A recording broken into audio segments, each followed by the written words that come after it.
Thank you very much for tuning in to this episode of Back to the City. I'm very excited to have both Chris and Jennie from Warehouse Eyes in the duplex with me. And I'm also very excited that there's an opportunity to see Warehouse Eyes on the immediate horizon. Also, there's going to be some re-releases, if I understand correctly, of the first Warehouse Eyes EP, Cravings. Yeah, it's very possible that nobody noticed, but we took them down like a year ago. It's very possible nobody noticed that. But I noticed, as I was trying to do the research. Yeah, because you probably were able to find the name, and you're like, oh, I wonder if it's still misspelled. I think there was a City Pages article where it was Cravings instead of Carvings, but It is Carvings. Yeah, I don't know. Right now, it's Carvings. Just once of all City Pages official. It's Cravings. I've never been able to figure out like the right amount to be self-critical. So it's like, oh, there's this instinct to just withdraw anything that isn't like your fullest voice or something, and I'm kind of turning against that. Today we'll be revisiting all of the Warehouse Eyes material to get us ready for the show. Oh, wow.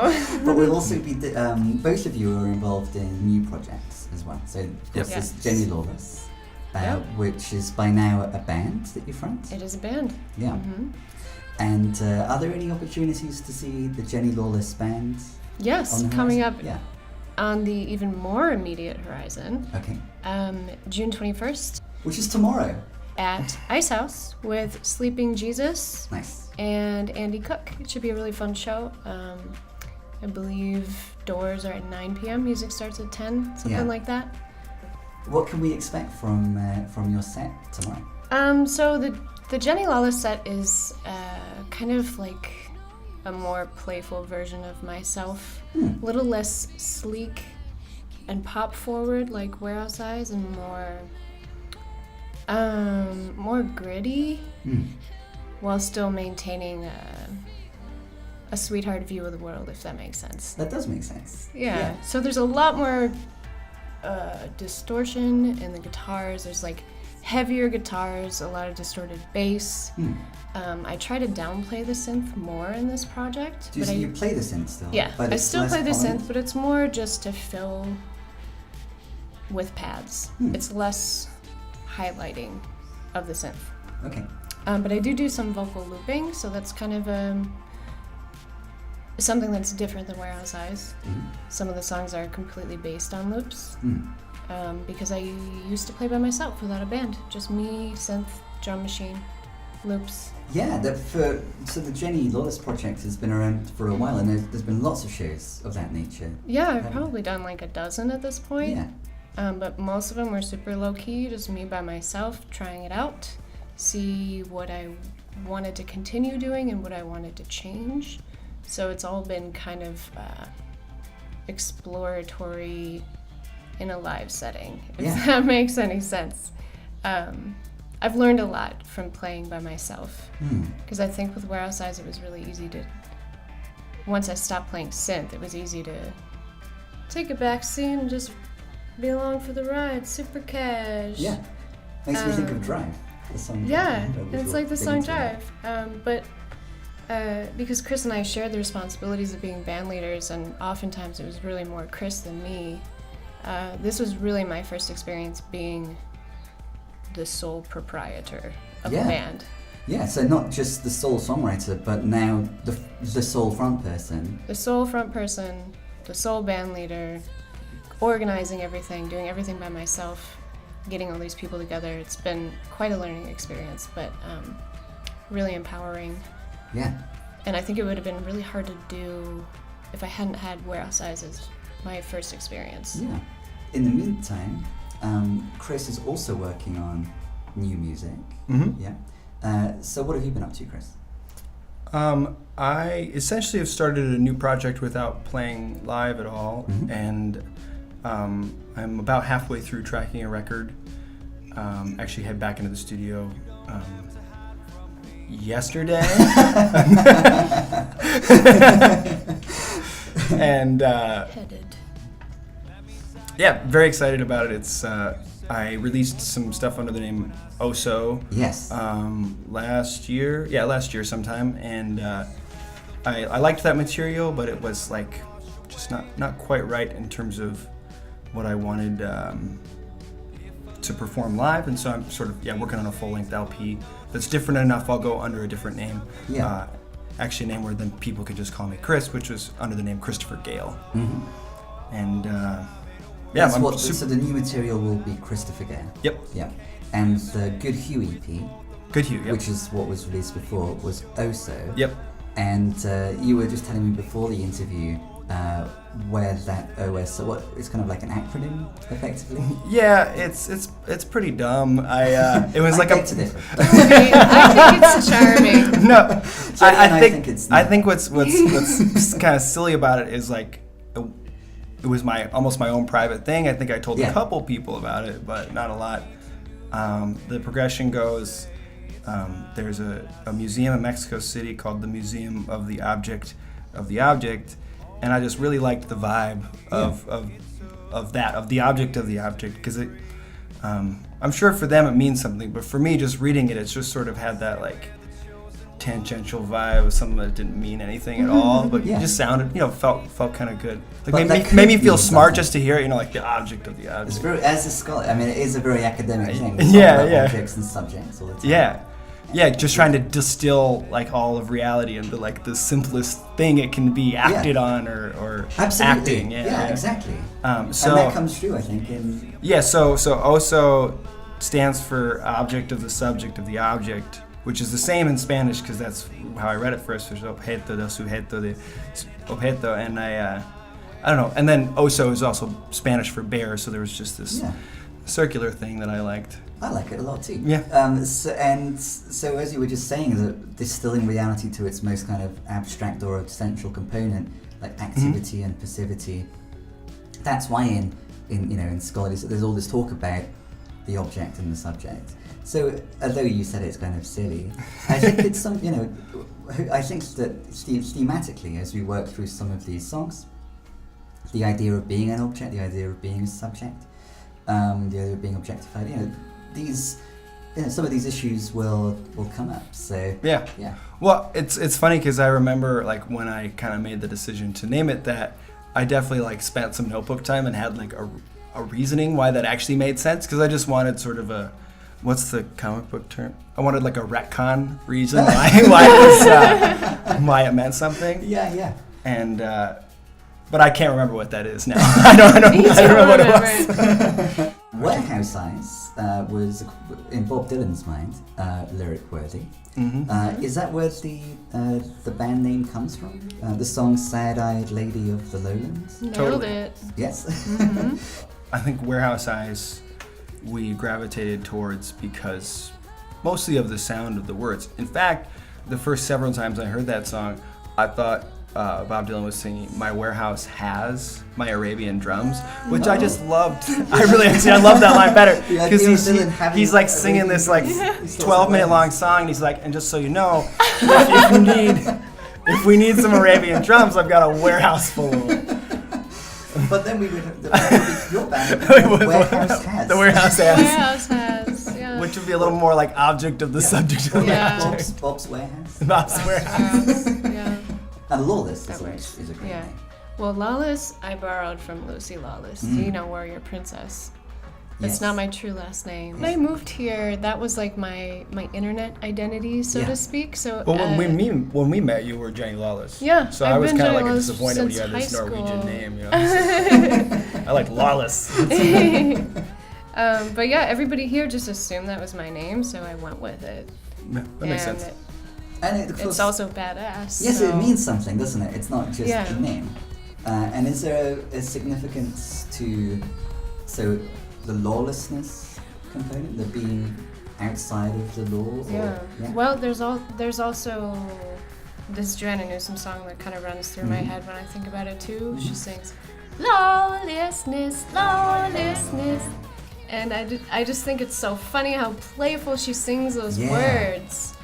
But she's singing about some pretty intense things. I think it's funny because I consider myself a really sweet person, and so it's kind of, it's more cheeky than anything to be a lawless. In the Joanna Newsom song, then you associate the idea of being lawless with the idea of play. Because it doesn't have to be anarchic to be lawless. Exactly, and that's kind of how I view my solo project. It's how can I express what I want to express in the simplest of forms, and in as playful of a way as possible. So I'm not taking myself too seriously, and I can maybe inspire or encourage other people to be their most authentic selves as well. Yeah, that's important. That's an important thing that music does. Like, you know, I think about David Bowie, for example, especially when He's like the first person I think about. In a philosophical discussion, if we were talking about authenticity, I would think David Bowie. And I think it's not a coincidence that he's a musician, because music kind of lends itself to this exploration. At what stage does the lyrical component come in with these Warehouse Eyes songs, and did it change over the course of Warehouse Eyes between the two records? For me, personally, writing, I almost always start with lyrics. And either I have a melody in mind as I work through the lyrics so that it fits within a rhythmic shape, or I don't, and I basically am like writing a poem that I turn into a song. And how much does it adapt then as then the music exists? I've written multiple versions of the same song poem. Yeah. Just as an experiment to see, and it's pretty crazy how you can retcon what you mean Yeah. based on the character that you create harmonically. So I like trying different things just because I really haven't been writing songs as long as maybe Chris has, because I was a classical performer in college, so I didn't think that was a worthwhile focus of mine. Also didn't have time. And I do regret like having 4 years of not spending quality time songwriting, because I feel like I'm far behind. So you were focusing on music. I was focusing on music, but I was focusing on music I didn't want to do. Yeah. Because I wanted to validate my reason for wanting to be a musician. Right. So it's been kind of an unpacking for me. After graduating college, I was like, well, I know I'm not going to be an opera singer. I know now that I'm not going to be an avant-garde atonal vocalist like I maybe for a year thought I would be, because that was like the closest form of freedom I could consider. And like, how can I be as weird as possible? Yeah. How can I be like my weirdest self but still be a classical performer? Modern music, atonal music. And then finally I was like, why am I not just making my own music?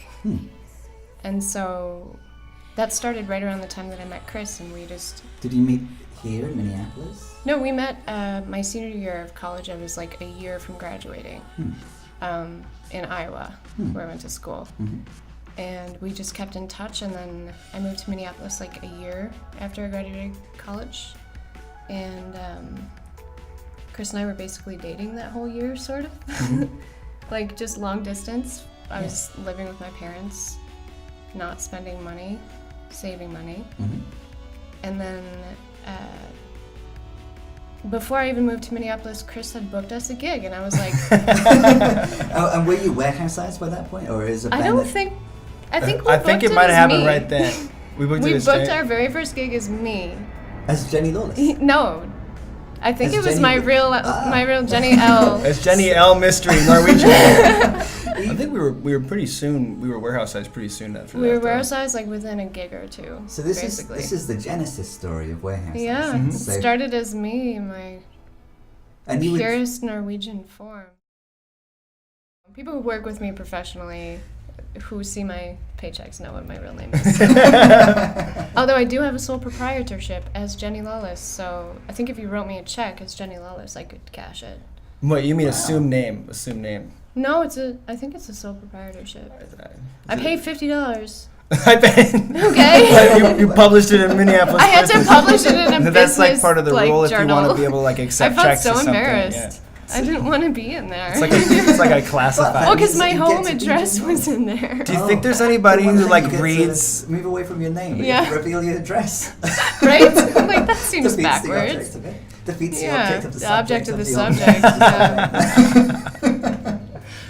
That means something. That's very meaningful. Yes. What we Oh, it just just said. sounds. Okay, so you're at Barbette, and Yeah. so are any of the songs that were your solo songs that became Warehouse Eyes songs? I do not know. Okay. I really. I remember the one that was like kind of like samba. Oh yeah, something out of nothing. No, I've never recorded that. Something. Song. Yeah. Let's make something out of nothing. No, not that one. but That's we not did, what I'm talking about. Lullaby.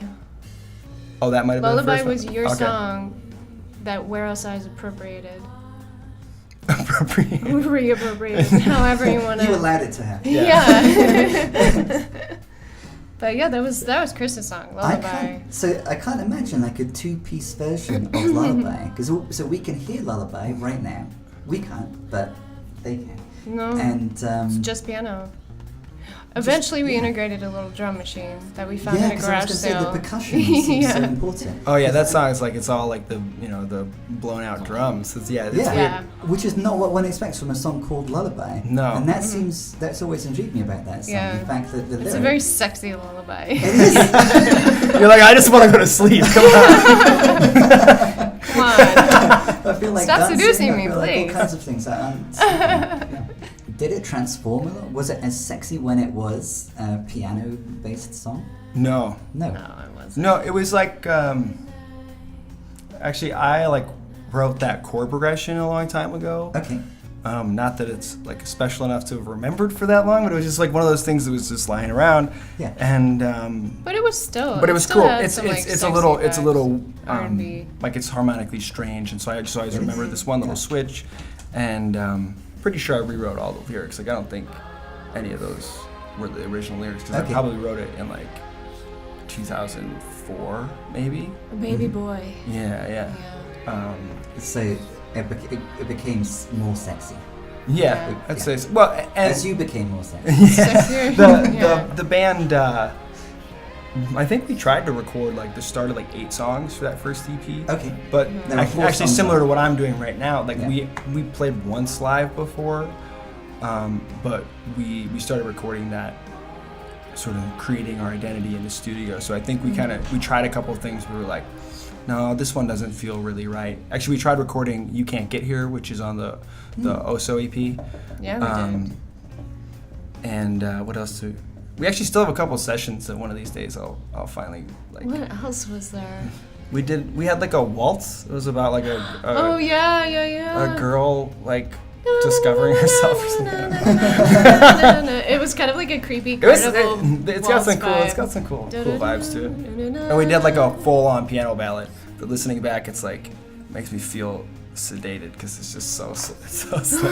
But There's like is this Yeah. fair to say that there's like a waltz component to Through the Glass? Or Oh yeah. Yeah. Oh yeah. Well, did you watch that silly video that we made?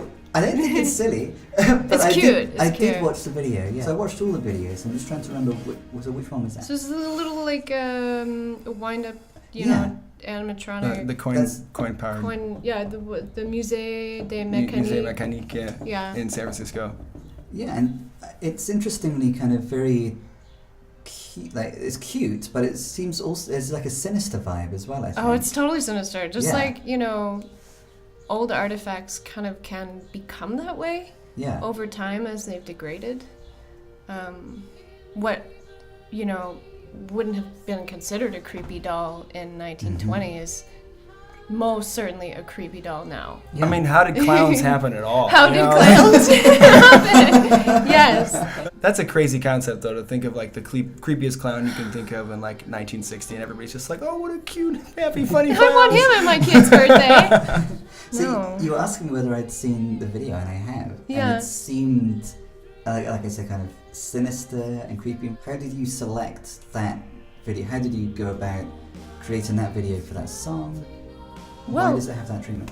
Chris filmed it. I did. I All had by been. himself. Good job.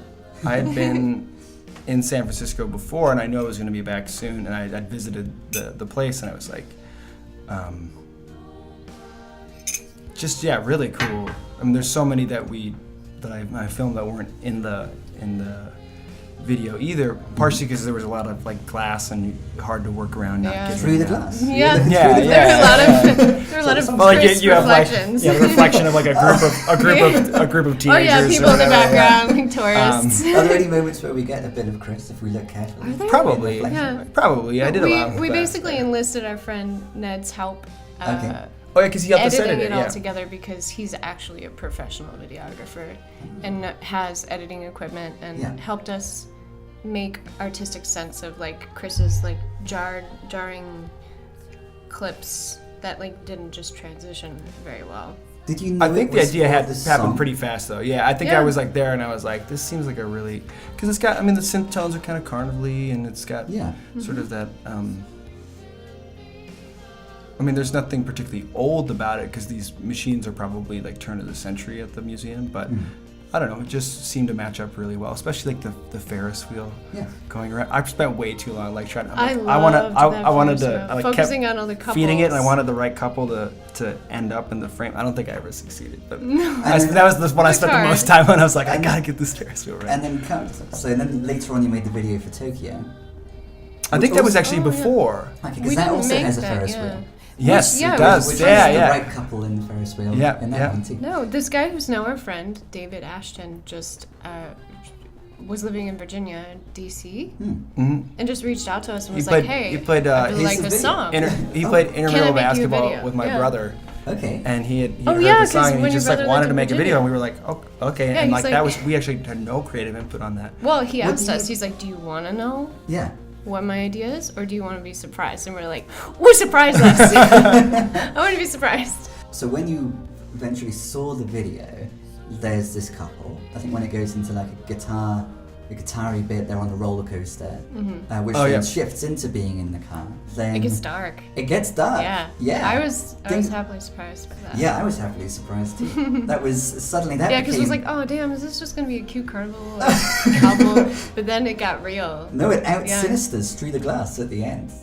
Yeah, because the car, which is we've got this wriggling roller coaster that becomes a really fast car, and it seems ominous to me all of a sudden. Oh, they were having a good time on the roller coaster. Something's going to go wrong now. They're driving fast in the car, and then a woman, and is it the same? It's woman? the same girl. Yeah. Is suddenly standing there, Mm-hmm. and the lyric is "Someone saved my life tonight." What did you? So, and you said that you were pleased when you. I when you was. saw Yeah. it. What do you think is going on there? And did he explain after the fact? What's the comic term? Oh, retcon. Yeah. Was there a retcon explanation? You know, I don't know if he did. I think in talking with David about his thinking about film, would you say film or like videos in general would be I doubt he was trying to follow like too specifically lyrical things. He definitely did it with the colors, and that made perfect sense to me. Cool. You know, Yeah, because it's the kaleidoscope of red and blue, and that's when we see the Ferris wheel. Yep. It's red and blue. and but I'm not sure there was meant to be a meaning. I mean, I thought of it like the end of The Giver, that you like don't really know if there's actually something that happened, or if is this the car hitting it a metaphor or whatever. Yeah. And I mean, Someone Saved My Life Tonight, the lyric is certainly not. It's not literal. Yeah. More like. It's very melodramatic, I think. Like. Yeah, I'm not sure we like that lyric that much. We don't. Well, we hence the don't. taking it off the internet. Yeah. But actually, That's otherwise, that's The a song song, that's aged yeah. pretty well for me. Yeah. Because I think, just like. That one's aged the best. And maybe I think the image of the song is pretty lonely overall. So I think Someone Saved My Life Tonight is maybe sort of that feeling when you're spending time alone that like anybody is capable of like altering what happens to you that night, you know, Right. especially if you're like looking for love, like that's the easiest way. Okay. But like, you know, when you're hanging out with a group of friends, you sort of like, or as a couple, like you're sort of moving in this mass. But when you're just a person, it's like You're more sometimes the possibilities of a night can be endless, life-changing. You know? Yeah. Night is an important character in Warehouse Eyes, I think, because not only do we have Lullaby, but there's lots of references to the night and to the sun. So it's going to be exciting, I think, to kind of see how those evolve over the course of the songs. But on the back of what you were just saying, Chris, everyone I've seen is like me. Is that? Everyone I've see is like me, waiting for the glow of the city. Oh, okay, yeah. I think those are meant to be, at least to me, they were meant to be combined. But I guess that's all. Well, it's like on its being own, lost. it probably works too. Well, this is about Tokyo when you visited. Like, you had just gotten back, like, within a year. So visiting Tokyo alone, right? So you're alone in Tokyo. I was alone in Tokyo, but there's nothing like particularly autobiographical about the thing. I think it's just Scarlett Johansson's perspective and lost in translation and a song. You said I seem to love.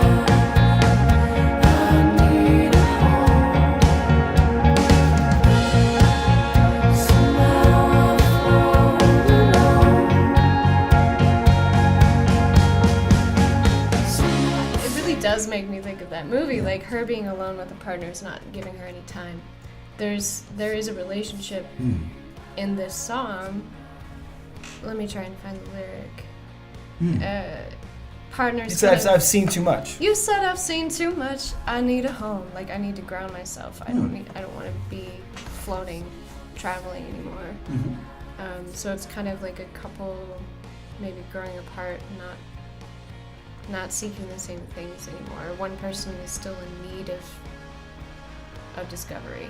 Of being in this position. So you were saying, like, if you're a single entity, then anything could happen, and that's exciting. Lawless, like anything can happen. Lawlessness, yeah. But then, of course, as it's going to be recognized and celebrated in like many of the songs as well, it's can also pretty hold good. You back. Yeah, exactly, can hold you back. And that's a pretty good metaphor for Warehouse Eyes and our solo projects as a whole too. You can grow into something beautiful as two contributors to one thing, because two minds are more powerful than one, but in some ways it can be more limiting. I think that's why Chris and I both felt so excited about our own solo projects. Yes.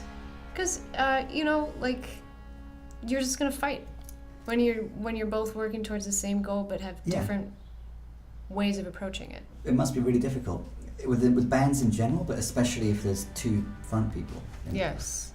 Well, especially like being in a relationship, I think. Like that really too. can put some pressure, some strain on loving each other fully. Because you're working. Because we're basically business partners as Warehouse Eyes, like literally co-owners of Warehouse Eyes LLC. Actually, it's cool because we can do everything under that name. It's kind of like how like a lot of comedians have like weird names for their LLCs because you never need to see that. But like even like whatever happens, we can always be under that one name. I don't know. I've had the experience lately where I'm so confused by collaboration. Like I'm kind of fascinated by it, but it just seems really strange because I think so much of writing is like trying to be as much who you are. Be as honest and clear about who you are. Yeah, authentic. In the course, authentic. Yeah.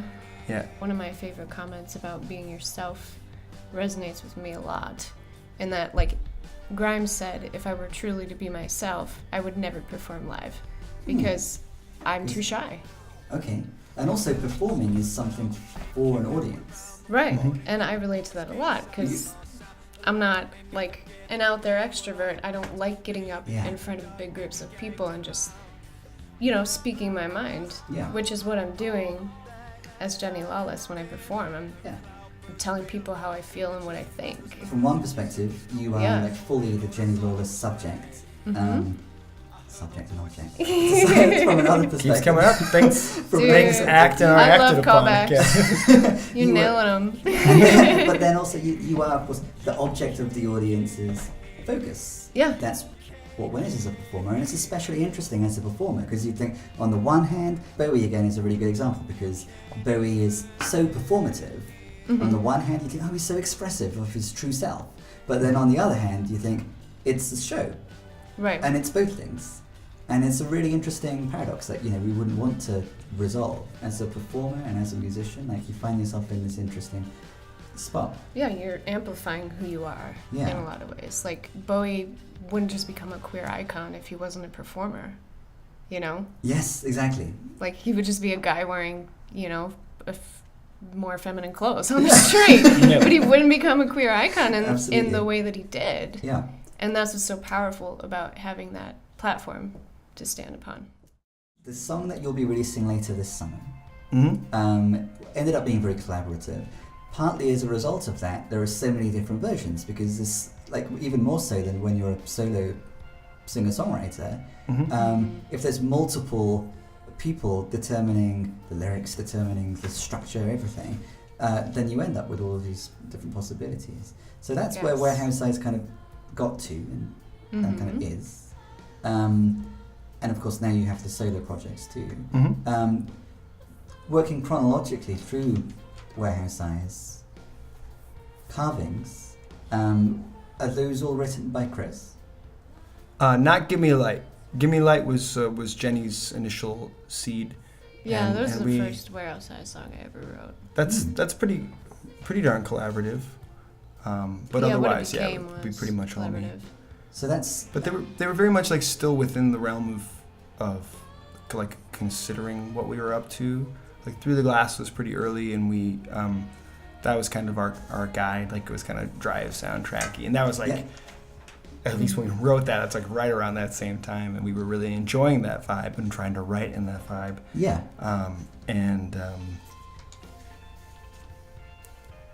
Yeah, it was definitely following from like the Red Stag kind of gigs, these restaurant gigs. Was just like we sort of honed in on the things that we really enjoyed playing, and they were not necessarily all these tunes, but at least like the sound and feeling of these tunes. Yeah. And Jennie, before you had been wondering whether you would be an atonal singer before, and Give Me Light, the opening riff, would you say it's atonal? It's definitely it's got this very dissonant. Dissonance. Yeah. Yeah. I was definitely writing from a place of darkness. It also had been, we hadn't had any sun in Minneapolis for literally 2 weeks. It was like, I don't know, February, March, like just really dreary. Like, which year is this? 2013? I think I can remember 2013 being. Yeah, it was especially dreary, Yeah. And I had an office job, and it was dreary as it was. You know, I liked it, but I wasn't really feeling totally fulfilled. And so it was kind of just like this desperate cry for some form of light. Yeah, the light. Something, you know, I don't even care how bright it is. Just let my eyes water and haze over. Give me something. So there's the literal sun. It's super literal, but you can hear in the dissonance more, you know, emotional darkness as well. Yeah. Which is why, like, I think that song is kind of soured on me a little bit. Okay, because it just feels like so melodramatic to me at this point. And melodrama is a component that's come up twice, is what you dislike about this. I don't think they're melodramatic. I think it's Joni Mitchell that has a quote about writing from a place of emotion. Like, don't write while you're in that emotion. Yeah. You write after you've had time to absorb it and reflect upon it. That's when you can be a good songwriter.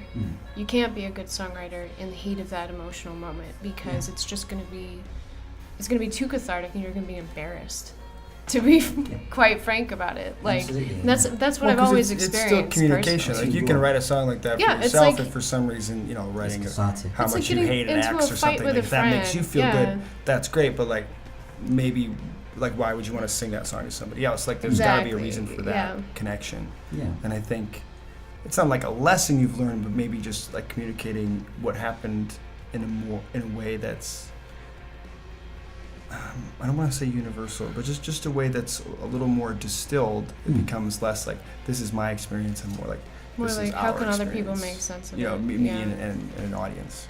I knew that between Cravings and Prisms, you guys were dancing in your kitchen or something. Yeah, we were, from a previous interview. And dancing became an important thing, especially important thing for the two of you in life. But then also you wanted the songs on Prisms to be something that people could move to. Is that a large... Okay, so because basically we're talking about writing a song for oneself versus writing a song for others. Yeah. I think it relates pretty well. Yeah. It does. Well, I think this is I was talking to somebody yesterday about, I feel like there's a change that happens for most people in their lives where they go from, you're at a party and you want to show people how cool you are by something you listen to, or then you hit a point, maybe hopefully 23, where you're like, oh, maybe I just want people to have a good time. And what I always think of is are you the kind of guy who puts on Astral Weeks at a party, or are you the kind of guy who puts on Van Morrison's Greatest Hits? Because I feel like one of those parties is going to be better, Yeah. And Astral Weeks is amazing, but it's just it's not party music. when we're sort of following that dancing path, we didn't end up going fully down. Dances. But I think it kind of, it's informed sort of when we're talking about songs that feel like Warehouse Eyes. I think there's a aspect of a pop sensibility that we're looking for, and maybe. And I think a little bit of it's a reaction to Cravings stuff, where it's Tokyo kind of makes you on the move, but everything else is the BPMs it's very slow, Right. If you were moving, it'd be sort of more of an undulation, It's interesting that the name Carvings and the name Prisms. So Carvings, I imagine a subject, carving something, and then we're like, what does that mean? Someone else will come and interpret the carvings. But whereas with prisms, there's not one agent making something happen. So it seems more open in terms of meaning and being shareable, as opposed to I'm the songwriter, this is what it means. Mm-hmm. I certainly haven't had that thought, but I think that's one is sort of an end result for somebody to experience, and the other is maybe more something that happens in the course of a journey versus the end of a journey. Yeah. Mm-hmm. So that makes sense. It's cool. We highlighted in the beginning of our interview that love, many songs are about love. Mm-hmm. Most songs, all songs, I think.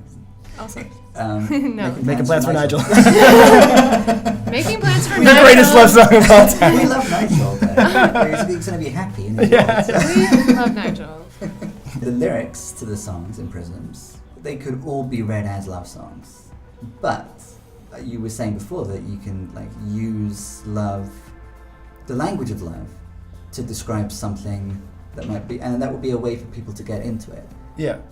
I think it's interesting because I often encounter conversations where people express that they're tired of songs that are about love. Yeah. More from a fan perspective than from a writing perspective. Yeah.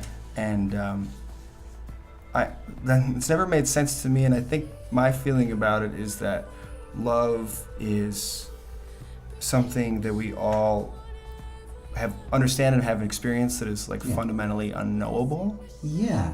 And I think we all know it, and none of us know it. Yeah, and it's something that sort of defies dualistic thinking.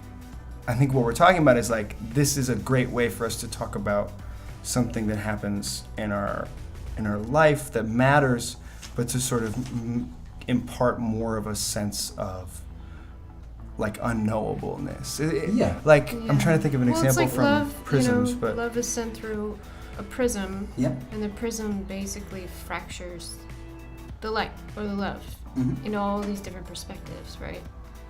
And I think that's just life for everybody.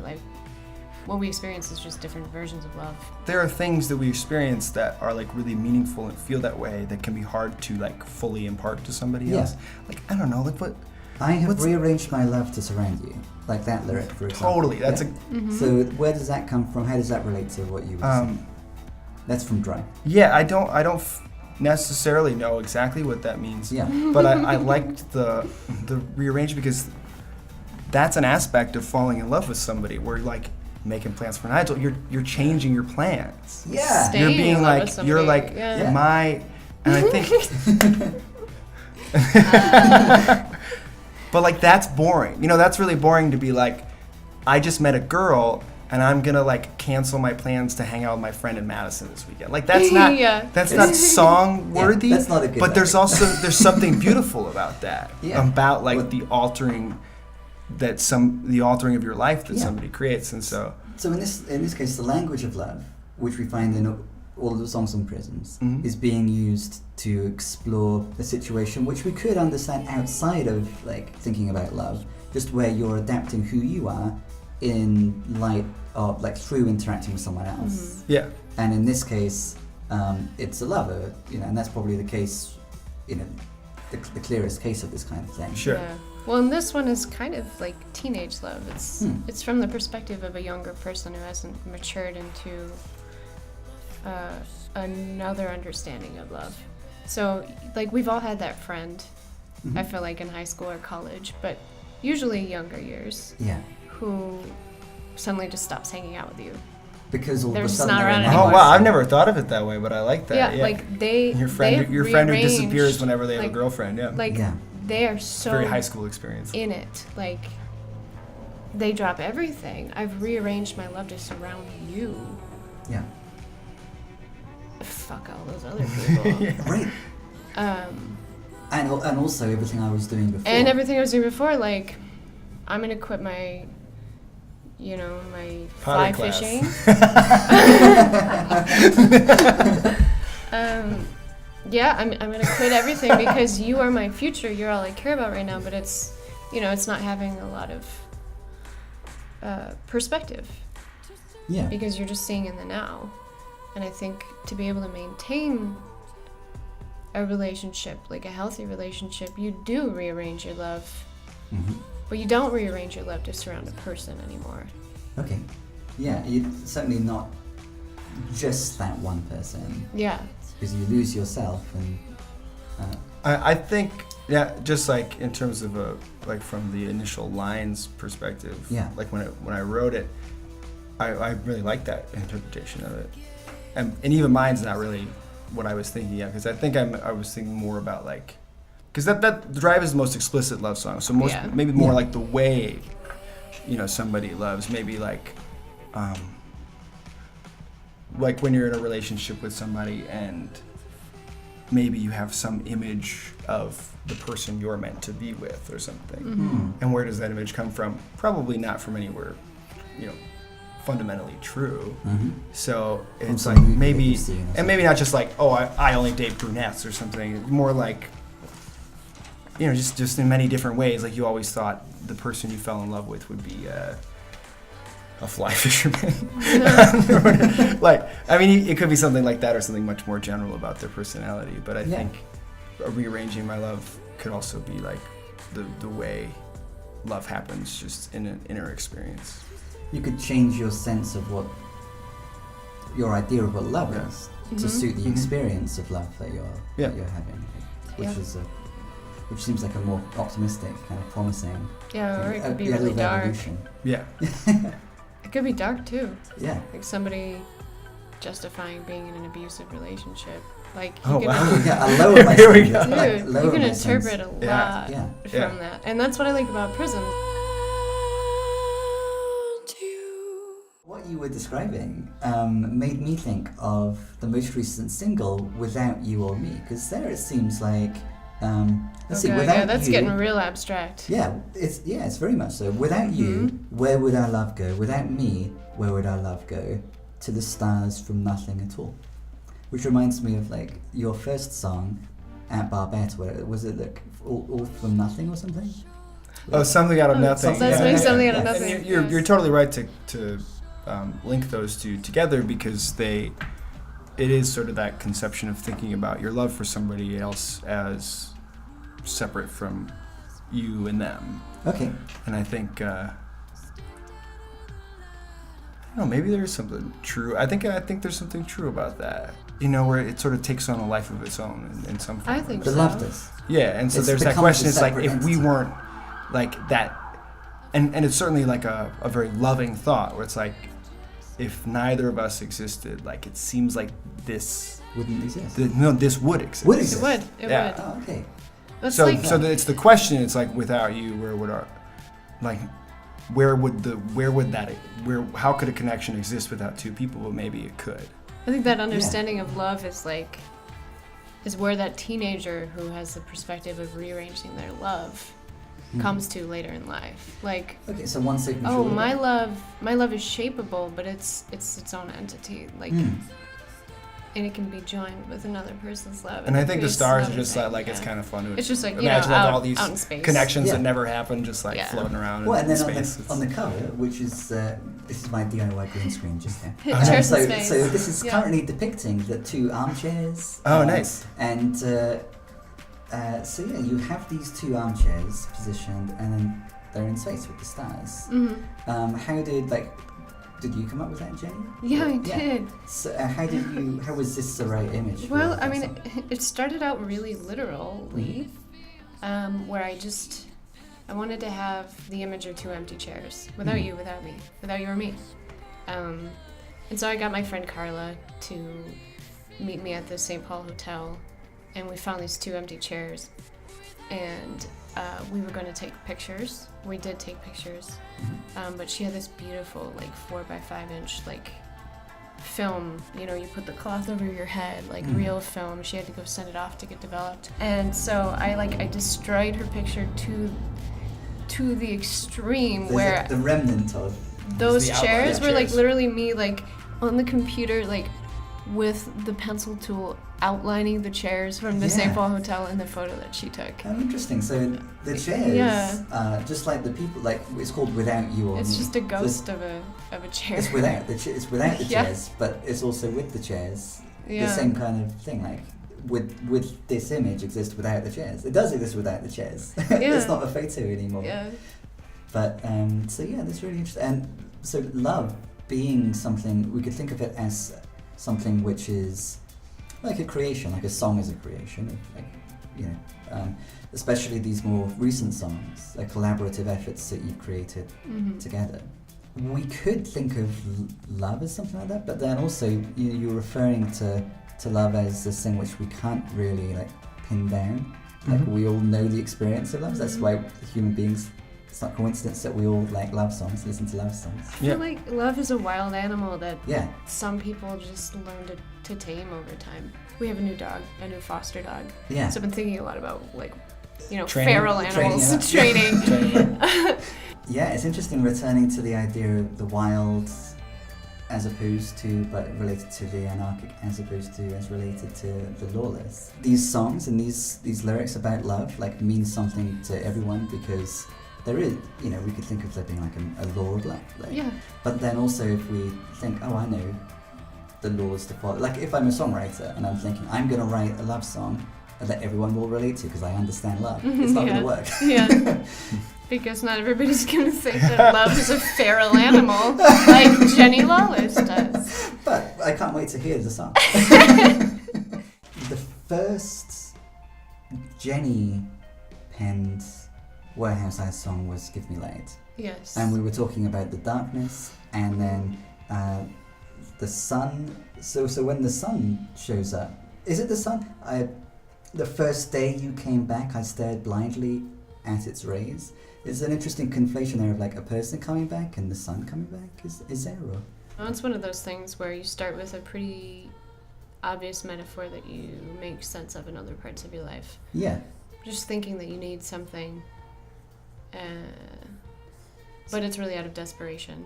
We're yearning from a place of darkness for light. The sun Yeah. is the brightest thing, is the light. So you're oversaturating your exposure because you've convinced yourself that you need it that much that you're willing to hurt yourself Yeah. for it. You're going to stare at it, which obviously one Yeah. shouldn't do. Not to be advised, staring at the sun. Don't do that. Yeah, I did always like that image because it sort of became like that thing of like almost like demanding too much of. Well, because it's the same thing. We're talking about something else, but we're also talking about love at the same time. Exactly. And it's, staring at the sun and having your eyes water is really a pretty straightforward metaphor for just like giving. You haven't seen somebody for a long time, and you give way too into being with them. Again, investing in like this is the sun. This is the answer. Yeah. Yeah. You are my sun and my moon. The sun, of course, comes up all the time, but Yeah. the sun comes up in different ways throughout the Warehouse Eyes catalogue. For example, in Without You or Me, the opening verses, washing up on shore, can't remember what's before, reached out a hand, was sure it was yours, blocking out the sun. You flinched, you didn't run. So, and that's not the only time that the sun kind of resurfaces, or sunrises is a better metaphor. So are you conscious of doing different things with the sun metaphor? I think it's also happening in your OSO. I do a lot of night. Like night is there's more a lot. common than sun, which isn't as true anymore, but like...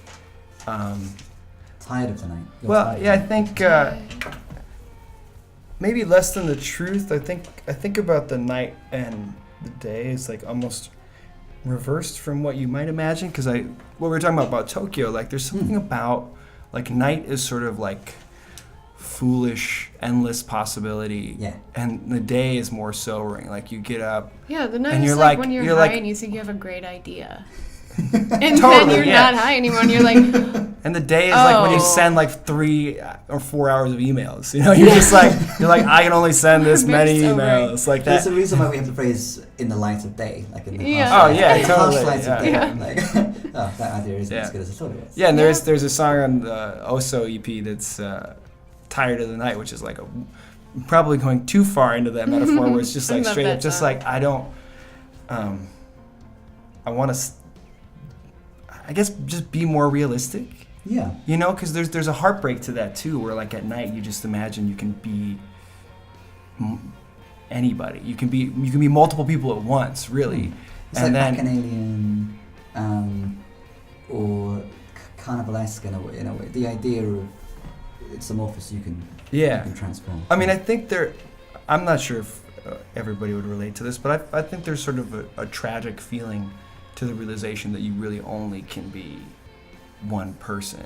only do Especially when two you think about things. people who are just so fundamentally different from you. You know, you can try your hardest to sort of understand the ways that they're other, Yeah. but you're never gonna be that. Like I could spend my whole life trying to understand, like, I think more like drastic, you know, like a middle-aged man who lives in Pakistan or something. Like I could right now dedicate the rest of my life to trying to get in his head as much as To I possibly could, empathize, but I yeah. never could. You Yeah. know, like it would still be filtered through me, and I think there's like a sort of I don't know, it feels like a really a tragedy rumbling down there, you know, where you're just like, Yeah.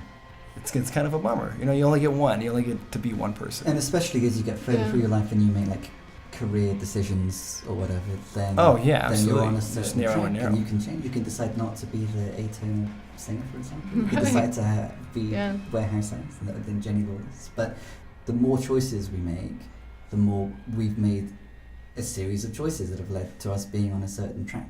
Mm-hmm.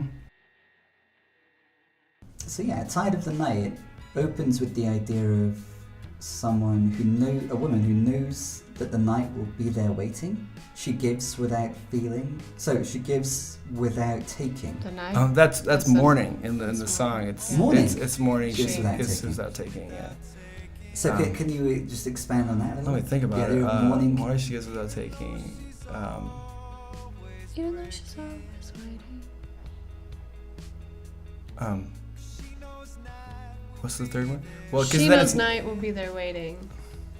Night isn't sure that morning's yeah. I real. mean, it's kind of what we were just talking Night about. isn't Like, sure that mornings. that morning's real. Ah, wow. I love that line. Yeah, me too. Yeah. it's Yeah. that feeling when you're like maybe not even partying, but just like having a night where you're just things You are lose things yourself are going to- well. Yeah. Yeah. Like you don't want to believe that you have to Yeah. wake up tomorrow. You know. With all your obligations and Yeah. tasks for the day. And even just like, The harsh light of day. I guess there's an aspect of that. It's Yeah. like whenever things are going really well, like you know it can't stay that good. Or you're having a great dream, but you know you're dreaming. You know when you're having like a semi-lucid dream and it's really cool. Like, I just made out with Jeff Goldblum. That's Jenny's recurring dream every night. Who I have talked to on the phone, by the way. In real life. Oh wow. It's a long story. We can That's talk about it that's later. good enough. Yeah, it's not as good as it could be. That can be in the Jennie Lawless interview Yeah. when you release Yeah. the record. Yeah. But I'll remind you to. Well, about he Jeff. invited me to come to New York and sing jazz music with him. Yeah, that was not Jazz in the piano. dream. That's real life. That's in real life. But I never went. But it might be Jeff Goldblum looking for ladies. That was Very before he well was could be, married. Yeah. I will say. Tired of the Night is a favourite song of mine on the OSO record. Thank you very much for re-releasing that. Thank you very much for re-releasing Carvings. I think we're all going to enjoy these. Do you have are there any songs on Good Hue, which is the name of the OSO record, which we can hear songs from at the moment, as you revisit now that you're kind of fond of, that you think, yeah, that's a song unlike other songs that I've written? I think, let me think about it. Well, I really like the recording of Head in the Clouds. Like, a lot of cool stuff happened with the band in that process. Who is the band in this case? It was with Andrew Foreman playing bass, Alex Young on drums, who played drums on Prisms as well, and Steve Bosman's playing guitar. Mm-hmm. And but that's other songs on that have like more of like a personal association for me. Yeah. Because like Worse Than I Think is actually like for me like a turning point song, where like I kind of finally started to like songs that I wrote. Because actually I wrote that I think 3 out of the 5 on that thing. It was just like a long release process, but they were actually pretty old songs. But they were things I knew I really wanted to record. And Worse Than I Think was like just one of those first times where I like feel like I first fully heard my voice in a song. That was the first song you wrote that I liked. Oh yeah, that's a funny thing. Like Jennie really did not like my songwriting when we first met. Good thing she liked you a lot. Yeah, I liked you enough. But he had to convince me. Your name was okay. Yeah. Jennie Lawless was better than your real name. We were doing like almost like songwriting exercises. Yeah. We're like, what are phrases that I haven't heard in songs that much? And there's definitely other Head in the Cloud songs, but we came up with a Warehouse we do Eyes live version of that. I think we even played it live with Oh, the did we full really? band. I totally forgot that. Yeah. That's not about to happen again. No, I don't think so. No. No. But so you were talking about the BPMs of the songs on Carvings, and they're slower. Mm-hmm. Like, Head in the Clouds is appropriately same very principle. slow. Yeah. It's like exaggerated Warehouse Eyes slow. Yeah, but it's kind of wearing on its. That's the idea. Could you expand a bit more on the interesting way in which this song sounds?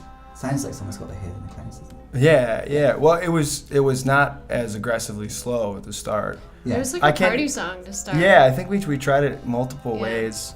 But that was actually the OSO EP is the first time I worked with Brett Bullion, who I'm working on my LP with. Yeah. And we really came in with actually almost no arrangements for these songs, which was it was a great way to first work with Brett, but it was also like I was lucky because it was a really good band, and we managed to put some cool stuff together. But I think it was just like maybe 5 days or something like that. And we came in without really having arrangements at all. So we had like a faster version of that. Yeah. And I feel like it happened pretty fast. That we tried it around where it settled, and we were like, oh, actually this is the feels headspace a lot, of a lot more like it, yeah. Because I think I already had the really pillowy synth was always going on, and the progression is kind of it doesn't lend itself to a party vibe, because if it's a little faster, it starts to sound a little too like I'm Rocky, like winning my final fight, because it's like you know what? Like I'm trying to think of what other song.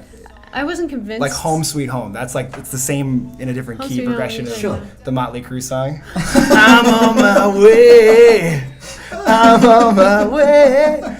Home. That's very similar song. Yeah. It sounds like if you speed it up. I like that song, but I wasn't convinced about the slowing down of it until I saw the video that you made with Jimmy Christian. Oh yeah, did you find it? Oh, okay. It's really cool. We had a really fun time. So the editing has seen it. Here are some images from it. Yeah, our friend Raya DeMulder made this like super DIY homemade spaceman costume for Chris. Wow. Like she used like oven tin pans, like the kind of tin foil pans that are disposable, to make his helmet. Like, it's super creative and very lonely. Me and Jimmy who did the I Think I Can Live With It video for Warehouse Eyes, who's been a friend for a long time. Me and him just we hired an actress, and we found a ghost town in Kansas and drove down there. And we actually, it's funny because we drove to Kansas because we were trying to not have snow in the thing, but then it snowed in Kansas. So it's a snowy thing, but it's basically just like images of like guy in spaceman suit sort of wandering through desolate Kansas landscapes, which was really fun to film. I mean, it was just like I remember we were just like, I think we were just hanging out. We weren't necessarily like planning a video. And then I think Jimmy had that idea. It was like spaceman in ghost towns. And it was just like, so cool. It's like, oh, I think we have to do that now. But like, the character of it reminds me so much of the loneliness of Tokyo. I was about to say the same thing. Completely flipped on its head. Yeah. Where you're, instead of being lonely in a big city, you're lonely in a ghost town. In a ghost town. Oh, sure. It's just like a grander scale of loneliness. Just incredibly epic, expansive land. There are images where Chris is in his tiny spaceman suit and he's just like so far away, it's so small, but you can see him just slowly walking across the landscape. It really was really fun to film because I got a lot of that where we like did long shots. So it's just like, okay, I'm just gonna walk for like 5 minutes across the screen. And we got some weird looks on Kansas roads too, like a guy space suit with no obvious film crew. yeah, one guy. Yeah.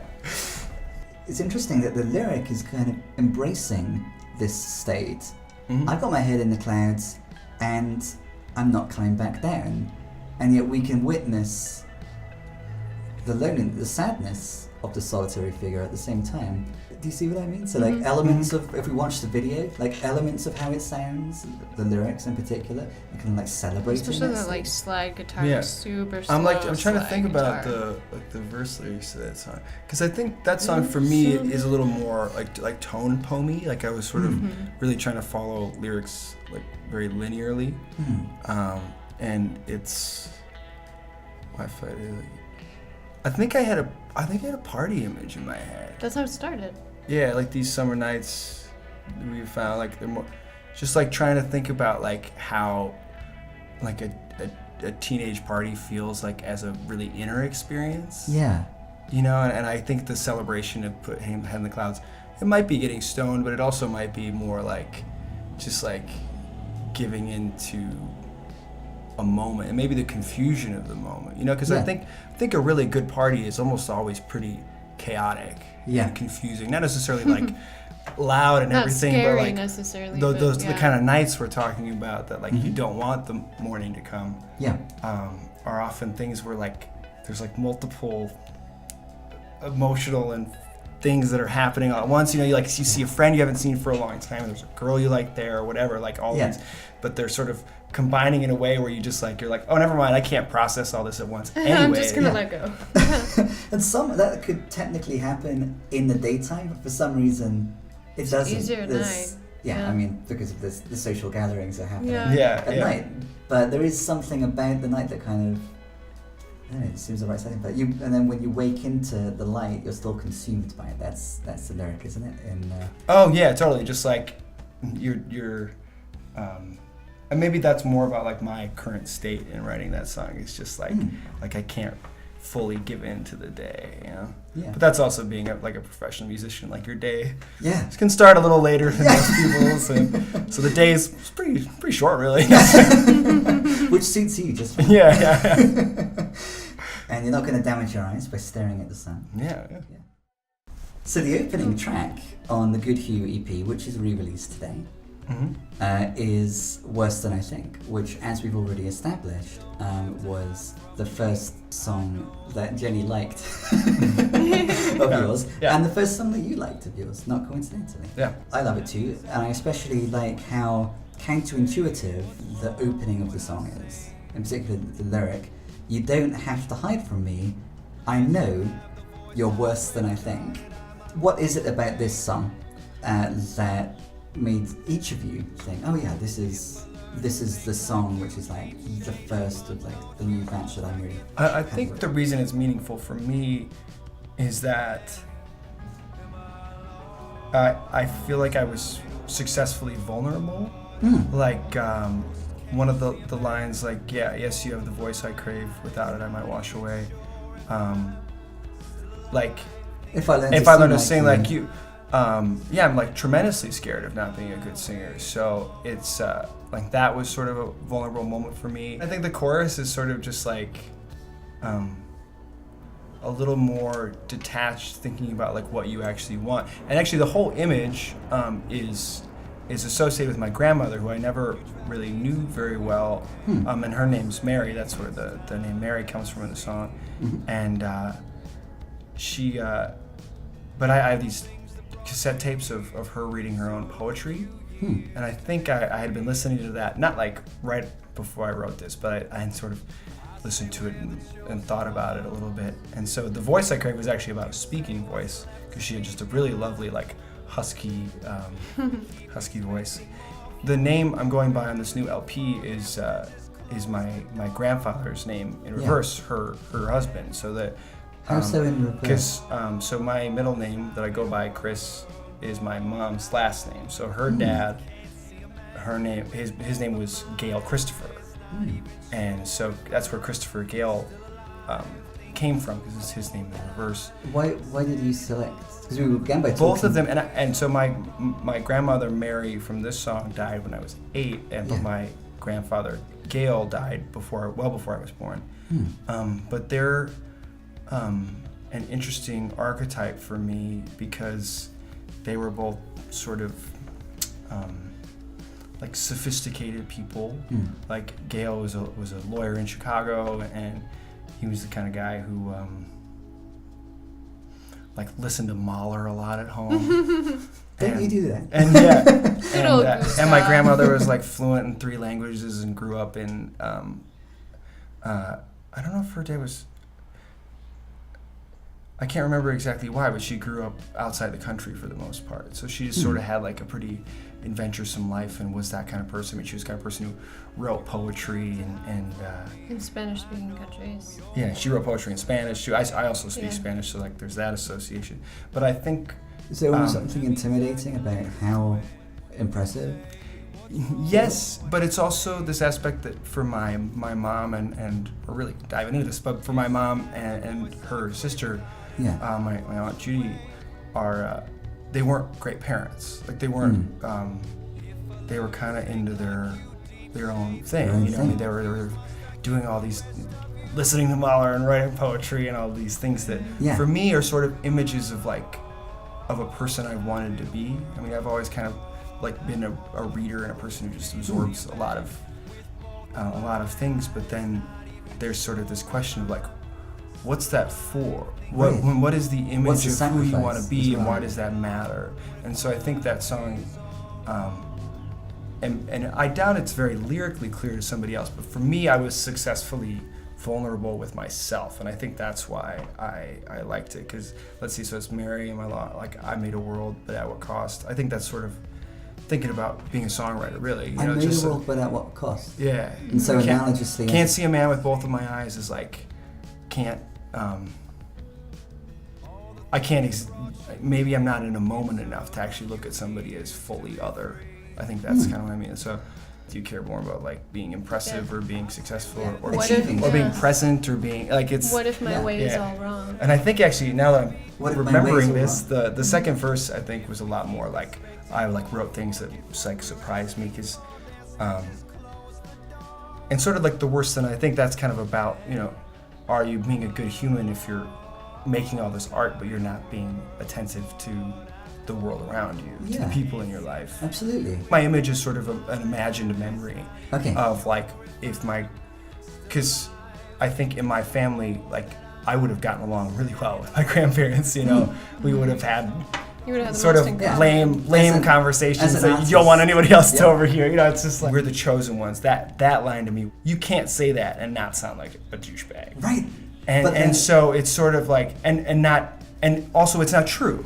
Yes. That can't be true. Like, but then for you, idolizing someone, to hear, like in this imaginary conversation, they address you and say, we're the chosen ones. Yeah. Like this, although it's not true, and although it's like a douchey thing to say, at the same time, the initial feeling of, I'm a chosen one. Well, yeah, especially if you imagine being like let's say I'm like 12 in this imagined memory, you're like, oh, me and Grandma, we're the chosen. I mean, like, of course you would have completely given into that. Yeah, absolutely. Yeah. You kind of encouraged me to be more straightforward about my vulnerability, and this song that you've kind of helped me produce for Jennie Lawless. Does that have a name? Just Alone, Alone, I think? is what I'm calling it now, yeah. Is that one that you'll play tomorrow? Yes, I will be playing this tomorrow. It will probably be the closer, so stick around, folks. But this is a song that's gone through a lot of painstaking revisions, but the character of it has really kind of stayed true to itself. And it was the first song that I wrote when I quit my day job.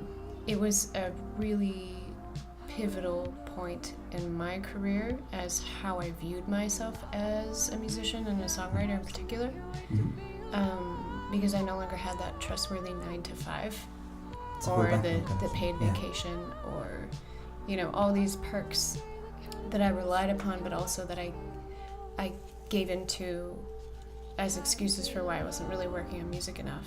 Yeah, because I have to go to work. Yeah. It's a good excuse. Yeah, but this song is basically like my coming out as a solo artist song. I don't want to be the kind of person who's afraid of being alone. And I don't want to be the kind of person who can't wait to be alone. And so this song kind of it follows that thread. Picks up on both of those things.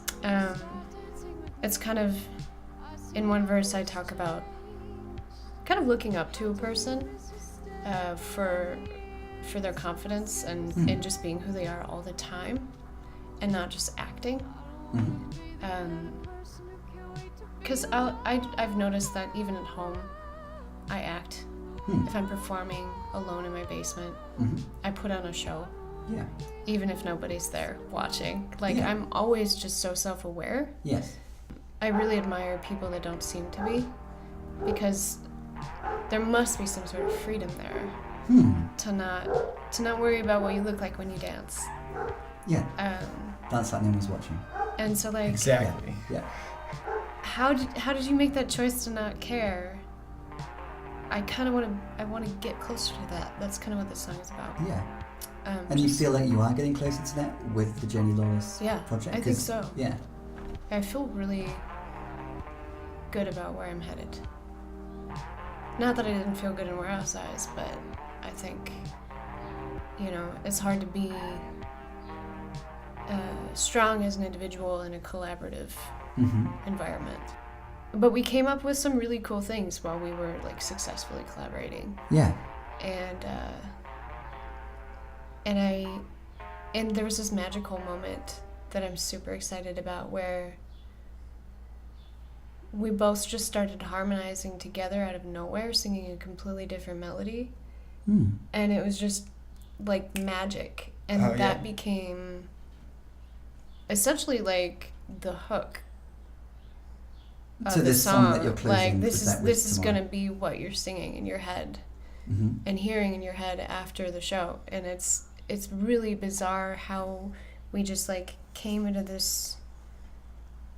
It's congruent but also dissonant. Yeah. Because it doesn't even fully fit in the harmony that's underlying. Yeah.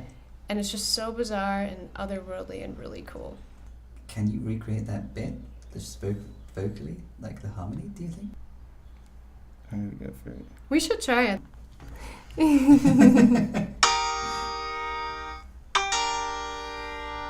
Let's see. Have you been alone? Try it again. Have you been alone? Still in Kodachrome, you lose your hold, and then you're dancing. Only you would make that choice. Was it from the noise, or through your voice, or with your body? There you go. That's wonderful. That's roughly what it is, but at a much faster BPM. I'm still playing this piano though. Yeah, that's on the rough track. Witness is the second song on Good Hue. And I feel like in Witness, there's a slightly different spin on some of the things we were talking about to do with love earlier. You know, the lyric there about love is, and the chorus is, I don't need a witness. Now that it's just us, I see. I don't need a witness. It's not what love is to me. We used to perform this song together too. Oh, that's I nice. think we did this in the Red only Stack appropriate. ones. Yeah. That's a very meaningful lyric to me because I think it's kind of like question. You know, what do you want from being with somebody? Yeah.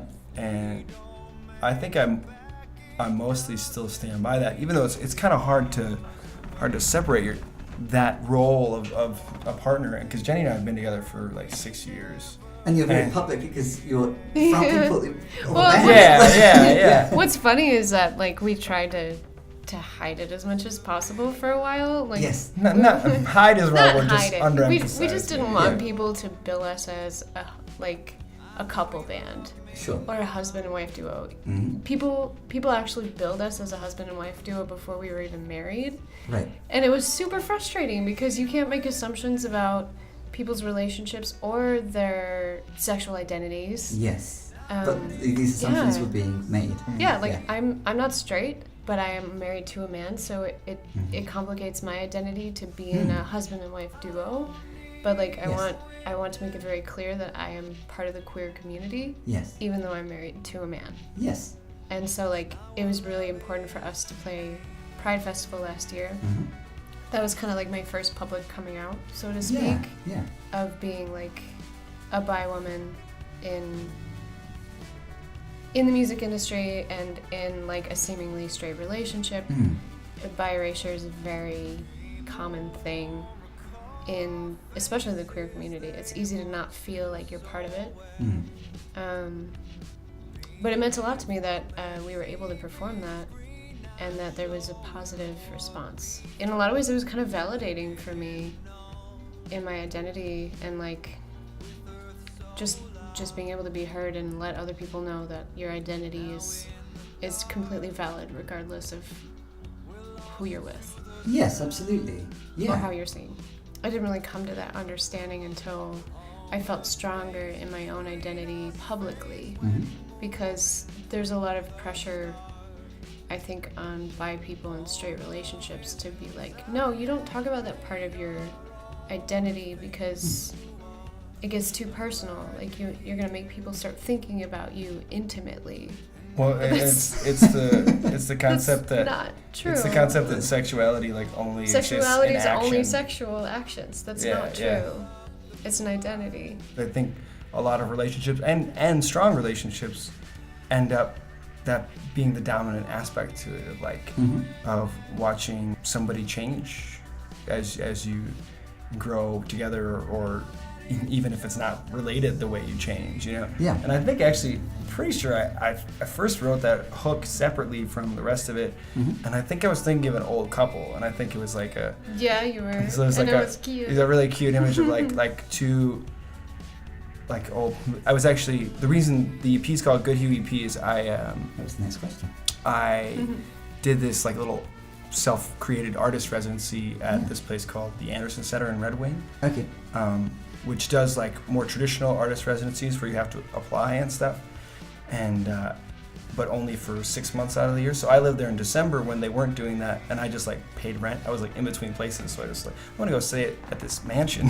And so the mansion definitely gave me this image of two old people living in this place of who they barely ran into each other, but they still cared very deeply about each other, and just thinking. At the end, this is more of at the end of your life realization.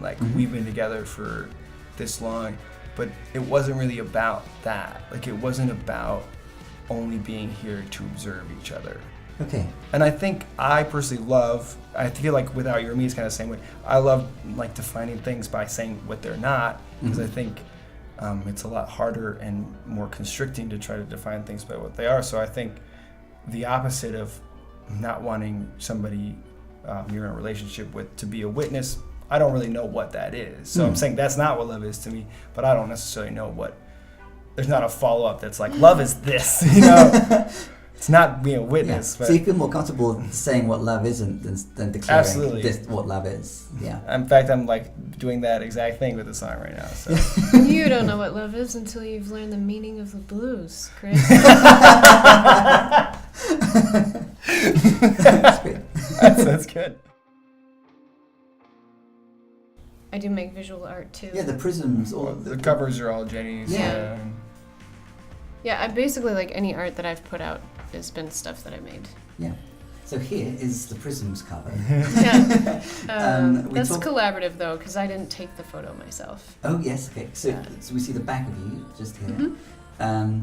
How did this end up being the image for prisms? Well, at first I was just gonna like try and make a boring triangle, you know, like a prism. Yeah.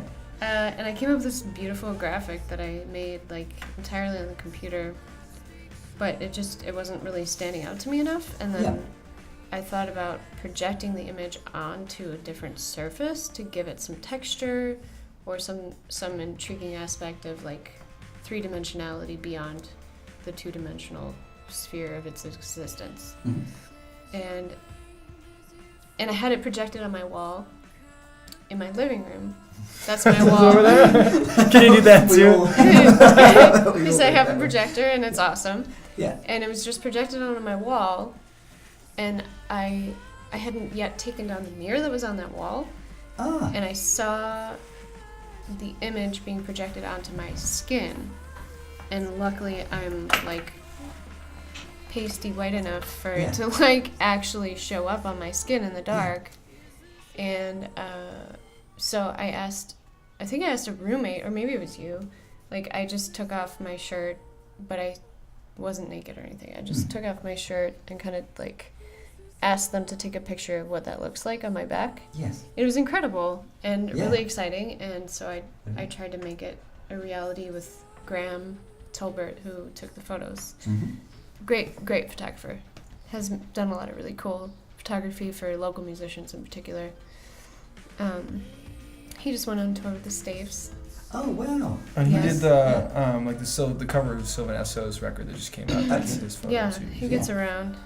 So it's visually arresting, and as you were working out what to do with you had the prism idea and you had the light. I kind of wanted to humanize Yeah. the image, you know, because it's about human emotions. I'm pretty sure we were thinking about we were the visual version of reamping. Yeah. Because the back of the thing is the thing she used, and it's like, well, what do you do when a sound is too digital? Yeah. Oh, like we reamp put it in a room. Yeah.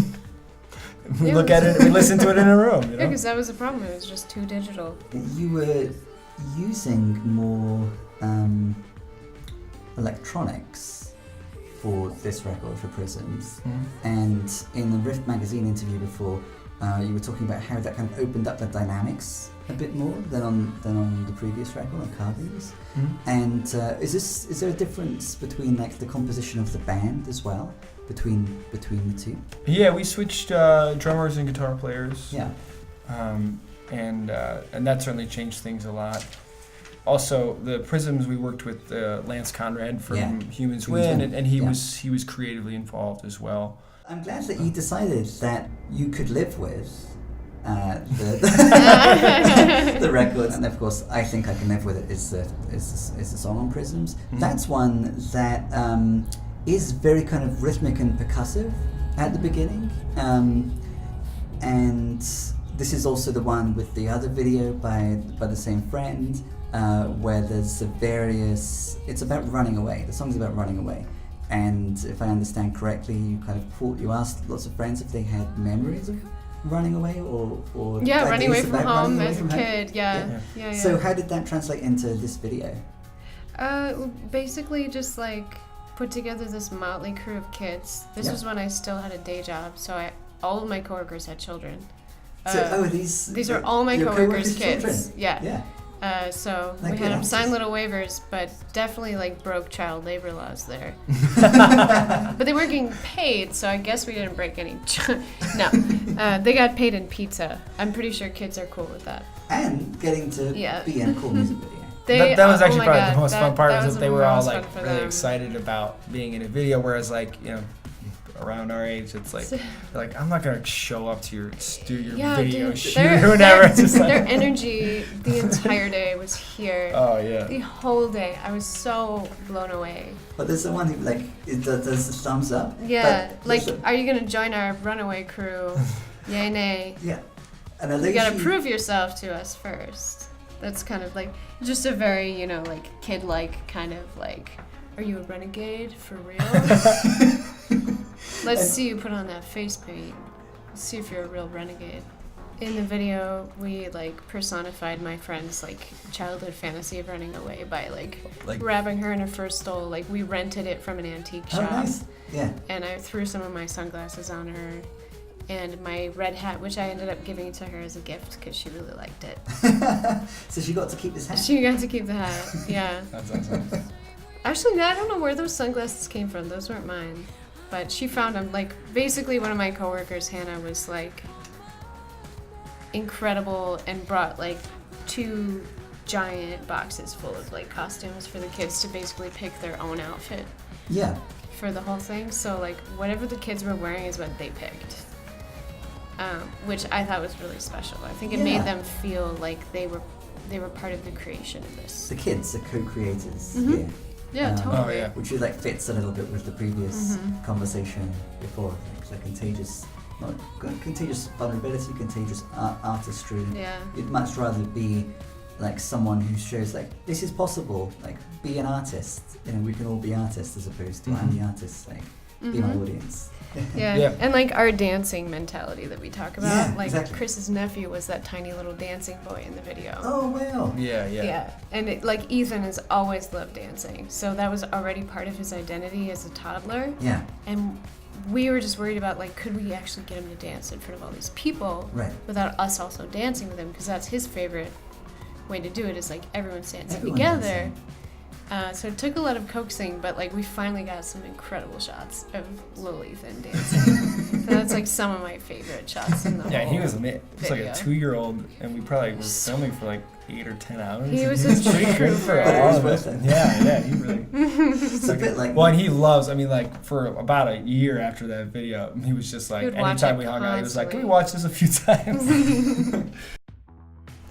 I don't love the way the Prism sounds. I'm still pretty proud of those songs overall. I think at least 3 of them, but and by nobody's fault but our own. Yeah, I don't like saying too many bad things about old material because clearly we already have a problem with that, given that we're re-releasing 2 EPs. Yeah. But yeah, it's interesting because it's interesting to still be attached to songs, but not necessarily to recordings. Yeah. You know, because when you talk about the electronic elements, it's I think we have a very different approach these days with how we're arranging. But It's a lot. It's just like let's like 3 guitar tracks and these like 7 synth things, like all sort of twirling and whirling. And I think the record sounds pretty good, but especially live. When the last time we played this college show in February, I was like, oh my God, there's so much going on right in the mid range. Because I'm a keyboard player, and then I'm looking at Matt. I'm like, wow, we're both playing really complicated things, considering that you're singing. That right I'm singing now. it. Yeah. Yeah. And Matt, the way in which he plays guitar, It's very synth-like. it's synth-like. Oh Yes. yeah. Matt has some really awesome instincts. It's He's fun to work with. yeah, it's I think like Matt's main goal in the world is to try to find sounds that he's never heard before, and that's like a great person to work with in the And studio. he got involved when you started working with Lance Conrad at Humans. Yeah, and that Oh, it was yeah, actually Lance a was Lance the connector. Yeah. Yeah. Cool. Oh, and actually, we hadn't brought this up. We should mention that on the 5th, when we're playing at the Triple Rock, we are not the headliners. We're playing for the release show of this new band, Dreamspook. Yes. And With Idol Empress. and Idol Empress from Eau Claire. And Dreamspook is, I think this is actually their very first show as well as their release, and it's really cool material. How did you encounter? How did you end up It's on an the incredible I think it was record. sort of. It's Brett. I think it was a Brett connection. Yeah, 'cause Brett Bullion. Did Brett? I don't remember completely Brett what his mixed role. it? He at least mixed it, but Yeah. who's producing? and who's producing my your LP? current Yep. Christopher Gale Yeah. record. And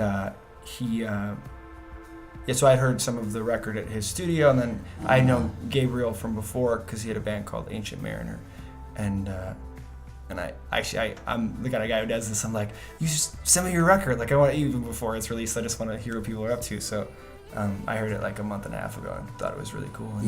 And we had exchanged some messages about it, and I think it just happened to work out because we were thinking like one Warehouse Eyes show this summer, and like, oh, let's play this release to this record that we already know we like, and it's going to be a really good show. Yeah, Gabriel's a phenomenal voice. This is their first show as well. I think so. Yeah.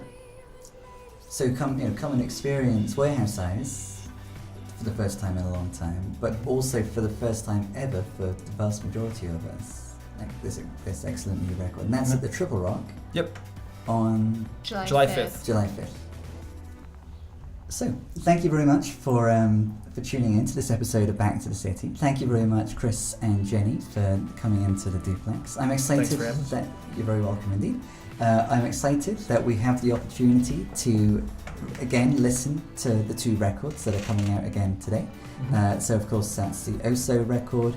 The Good Hue EP. The Good Hue EP, and Cravings, the first release from Warehouse Eyes. We've been hearing songs from those records as well as from Prism throughout the episode. We had that little snippet of what you can experience tomorrow, plus full band from Jennie Lawless. So that's at Icehouse tomorrow. Icehouse tomorrow. And again, you're playing with who tomorrow? Sleeping Jesus and Andy Cook. And then, of course, the other occasion for today's interview is we do get to see a Minneapolis show of Warehouse Eyes, which is going to be at the Triple Rock. It's Dreamspook's special day. Yep. It's their special day. You were saying before that's how people should refer to. Happy to be here with you on your special day. That is what I will say to Dreamspook when I am at the Triple Rock. Yes. And the date of that again, one more time? July 5th. Okay, so please do come and celebrate Dreamspook's special day with Warehouse Eyes and myself and everyone else on July 5th. We'll see you tomorrow at Icehouse. See you tomorrow. Thank you very much for tuning in. Thanks I'm so much. Simon Calder. This is Back to the City. Look forward to seeing you tomorrow. Thanks, Simon. Have you been alone? Still in Kodachrome, you lose your hold, and then you're dancing